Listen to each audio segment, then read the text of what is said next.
দুটি কারণে বৃষ্টিপাত বেশি হয়। একটি কারণ হলো মানে স্থায়ী সিস্টেমের কারণে এবং অন্যটি হয় ক্ষণস্থায়ী সিস্টেমের কারণে। এখন প্রশ্ন হলো যে স্থায়ী সিস্টেম কি এবং অস্থায়ী সিস্টেম কি?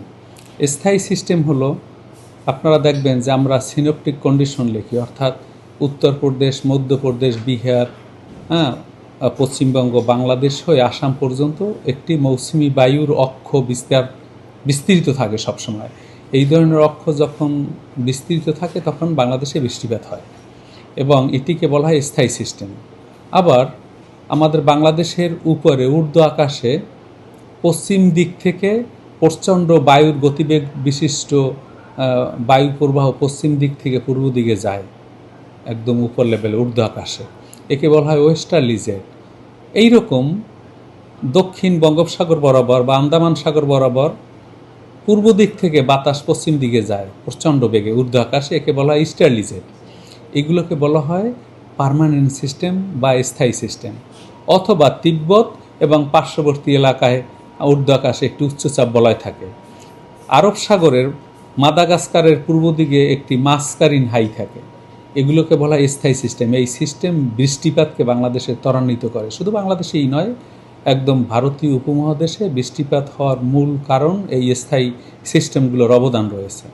এবং অস্থায়ী সিস্টেম হলো, একে বলা হয় মনসুন লো প্রেসার সিস্টেম, অর্থাৎ বঙ্গোপসাগরে কখনো লঘুচাপ তৈরি হয়, কখনো সুস্পষ্ট লঘুচাপ তৈরি হয়, কখনো নিম্নচাপ তৈরি হয়, কখনো গভীর নিম্নচাপ তৈরি হয়, কখনো মৌসুমি ঘূর্ণিঝড় তৈরি হয়। একে বলা হয় ক্ষণস্থায়ী সিস্টেম। প্রতি বছর ঘটে না, মাঝে মাঝে দেখা পাই। সেই কারণে এই ধরনের সিস্টেম যখন তৈরি হয় এবং এই সিস্টেমগুলো যখন উপকূল অতিক্রম করে, অর্থাৎ সে ভারতের দিকে যেতে পারে, বাংলাদেশে আসতে পারে বা মায়ানমারের দিকে যেতে পারে, যেদিকেই যাক না কেন, এগুলো এই যে অস্থায়ী সিস্টেম বললাম, মাঝে মাঝে যেগুলোর আমরা দেখা পেয়ে থাকি, সেগুলো যখন উপকূল অতিক্রম করে তখন বাংলাদেশে ব্যাপক বৃষ্টিপাত সংঘটিত হয়।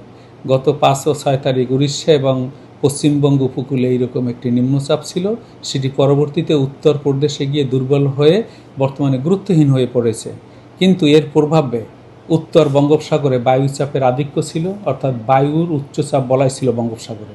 থাকলে কি হয়, জলীয়বাষ্প সমৃদ্ধ বাতাস বাংলাদেশে ক্রমাগতভাবে প্রবেশ করে এবং বঙ্গোপসাগর হইতে শুরু করে বাংলাদেশের অভ্যন্তরে সারি সারি মেঘমালা তৈরি হয় এবং এই মেঘমালা থেকে বৃষ্টিপাত অব্যাহত থাকে।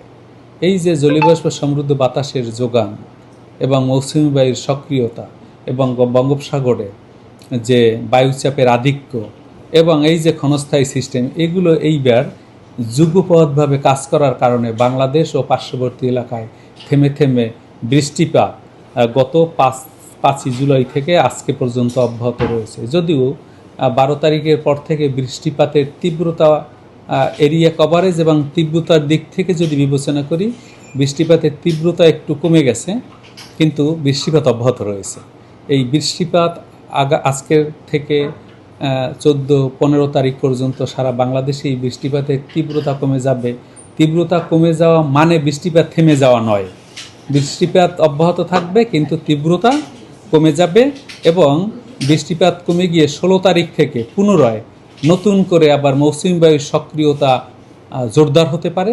সে কারণে 16 তারিখ থেকে আবার সারা বাংলাদেশে পুনরায় বৃষ্টিপাত একটু একটু করে আবার বৃদ্ধি পেতে পারে। অর্থাৎ জুলাই মাস বৃষ্টিপ্রবণ মাস। এই বৃষ্টিপ্রবণ মাসে স্থায়ী সিস্টেম অথবা ক্ষণস্থায়ী সিস্টেমের মাধ্যমে বৃষ্টিপাত হয়ে থাকে এবং মার্জুরি সাধারণত বৃষ্টিপাত হয়ে থাকে। কখনো কখনো বৃষ্টিপাতের তীব্রতা কমে যায়, অর্থাৎ হালকা থেকে মাঝারি ধরনের হয়, কখনো মাঝারি ধরনের ভারী থেকে ভারী বৃষ্টিপাত হয়, কখনো ভারী থেকে অতি ভারী বৃষ্টিপাত হয়। এবং এই বৃষ্টিপাতের সময় মাঝে মধ্যে বজ্রমেঘ তৈরি হয় এবং এই বৃষ্টিপাতের সাথে অস্থায়ী দমকা বাতাস ও জোরস হাওয়া সহ বজ্রপাতও সংঘটিত হয়ে থাকে।